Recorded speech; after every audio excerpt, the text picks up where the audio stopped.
નમસ્કાર વિદ્યાર્થી મિત્રો, ધોરણ 11 ના નવા પ્રકરણની અંદર તમારું હાર્દિક સ્વાગત છે. પ્રકરણ 4 પુરવઠો સપ્લાય. વિદ્યાર્થી મિત્રો, આપણે આગળ માંગ વિશેની ખૂબ જ ઊંડાણપૂર્વક ચર્ચા કરી. તમે બધા જ જાણો છો કે માંગ અને પુરવઠો આ બંને અર્થશાસ્ત્રના અભ્યાસના મહત્વના અંગ છે.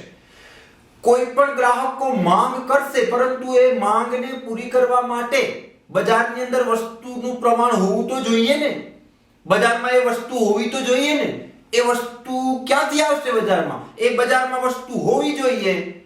એનો અર્થ થયો પુરવઠો, સપ્લાય.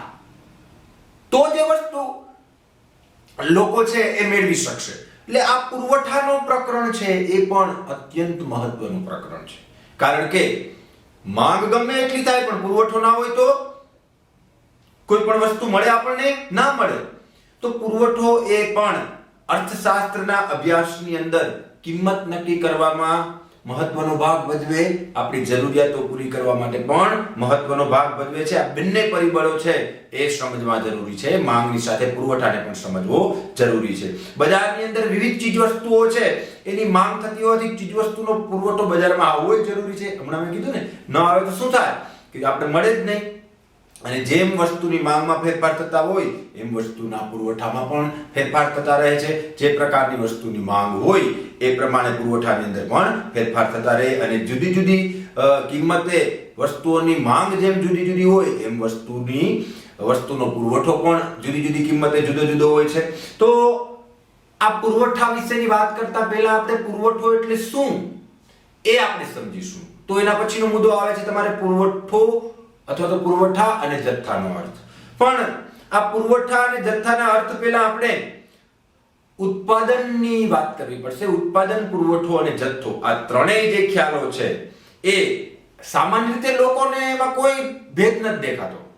માણસો આપણે એમ જ માને કે એટલું ઉત્પાદન થયું તો એને પુરવઠો જ ગણે છે. પણ ના, આપણે અર્થશાસ્ત્રના વિદ્યાર્થી તરીકે ઉત્પાદન, પુરવઠો અને જથ્થો, આ ત્રણેય વચ્ચે જે પાતળી ભેદરેખા છે એને ઓળખવી પડે. બરાબર? તો ચાલો સૌપ્રથમ વાત કરીએ આપણે ઉત્પાદનની. ઉત્પાદન એટલે શું? તો કે ચોક્કસ સમયે ઉપલબ્ધ સાધનો દ્વારા જેટલા પ્રમાણમાં વસ્તુઓ ઉત્પન્ન થાય એને શું કહેવાય? ઉત્પાદન. ફરી એક વખત બોલું છું. ચોક્કસ સમયે ઉપલબ્ધ સાધનો દ્વારા જેટલા પ્રમાણમાં વસ્તુઓ ઉત્પન્ન થાય, વસ્તુઓ બનાવવામાં આવે, વસ્તુઓનું નિર્માણ થાય એને શું કહેવાય? ઉત્પાદન કહેવાય. હવે આપણે પુરવઠાની વાત કરીએ. પછી હું તમને એક ઉદાહરણ આપીશ એટલે બધું જ તમે સમજી જશો. પુરવઠો એટલે શું? તો કે ચોક્કસ સમય, બરાબર યાદ રાખજો વિદ્યાર્થી મિત્રો, ચોક્કસ સમયે અને ચોક્કસ કિંમતે ઉત્પાદનનો જે ભાગ વેચવાની ઈચ્છા, શક્તિ અને તૈયારી દર્શાવે તેને પુરવઠો કહેવાય. ફરી એક વખત બરાબર સમજી લેજો. હવે ચોક્કસ સમય અને ચોક્કસ કિંમતે, ચોક્કસ સમય હોવો જોઈએ, ચોક્કસ કિંમત હોવી જોઈએ નક્કી કરેલી, અને ઉત્પાદક એને જે વસ્તુનું ઉત્પાદન કર્યું એમાંથી જેટલી વસ્તુ વેચવાની ઈચ્છા, શક્તિ અને તૈયારી દર્શાવે એને શું કહેવાય?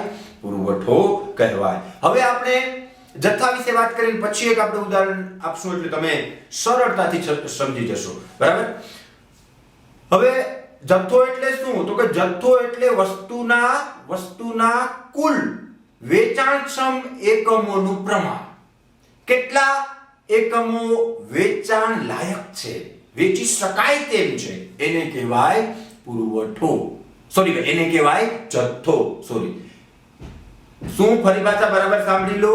જથ્થો એટલે વસ્તુના કુલ વેચાણક્ષમ એકમોનું પ્રમાણ. હવે તમે સમજી લો કે આ પુરવઠાની અંદર ત્રણ બાબતો મહત્વની આવી છે. એક વેચવાની તૈયારી, વેચવાની શક્તિ અને વેચવાની ઈચ્છા. હવે એના માટે એક તમને ઉદાહરણ આપું. ધારો કે કોઈ એક અત્યારે કોરોના છે ને એટલે મેડિકલ સાધનો બનાવતી કંપની છે એ વેન્ટિલેટર બનાવે છે અને એની પાસે 1000 વેન્ટિલેટર છે. કેટલા વેન્ટિલેટર છે? વેન્ટિલેટર બહુ ઉપયોગી છે. ખબર છે ને, કોરોનાની અંદર ફેફસાની અંદર કંઈ થાય ઇન્ફેક્શન તો વેન્ટિલેટર ઉપર લઈ જવા પડે, ઓક્સિજનનું પ્રમાણ ઘટી જાય. બરાબર? તો 1000 વેન્ટિલેટર છે. હવે આ કંપની એવી રાહ જુએ કે ભાવ વધશે ત્યારે એને વેચવા. હવે એ અપેક્ષાએ એક પણ વેન્ટિલેટર ન વેચે તો બજારમાં વેન્ટિલેટરનો પુરવઠો શૂન્ય ગણાશે. બરાબર? પણ આ કંપની આ 1000 માંથી 500 વેન્ટિલેટર છે એ વેચવા માટે તૈયાર હોય અને બજારમાં મોકલે તો એને શું કહેવાય? પુરવઠો કહેવાય. 500 વેન્ટિલેટર પુરવઠો કહેવાય. સમજાઈ ગયું વિદ્યાર્થી મિત્રો? એના પછી આવે વેચવાની શક્તિ. હવે જુઓ, વેપારી કે ઉત્પાદક, હમણાં આપણે જે કંપનીની વાત કરી, એ વસ્તુ વેચે એનું પ્રમાણ એની પાસે હોવું જોઈએ. એમને હવામાં ગોળીબાર ના હાલે. કઈ રીતે? તો કે આ વેન્ટિલેટર બનાવતી કંપની છે એની પાસે 1000 વેન્ટિલેટર છે, આપણે હમણાં વાત કરી આગળ. હવે એ 2000 વેન્ટિલેટર વેચવાની જો ઈચ્છા રાખે તો એ વેચી શકે નહીં, કારણ કે એની પાસે 1000 જ છે. એની પાસે શક્તિ કેટલી છે? 1000 ની છે. તો 2000 વેચી શકશે નહીં. એટલે વેચવાની શક્તિ પણ હોવી જોઈએ. ઈચ્છા તો સોરી ભાઈ, તૈયારી અને સાથે શક્તિ. અને ત્રીજી બાબત છે, ઉત્પાદક કે કંપનીની કોઈ પણ વસ્તુ, આ વેન્ટિલેટર કે ગમે તે વસ્તુ વેચવાની ઈચ્છા પણ હોવી જોઈએ.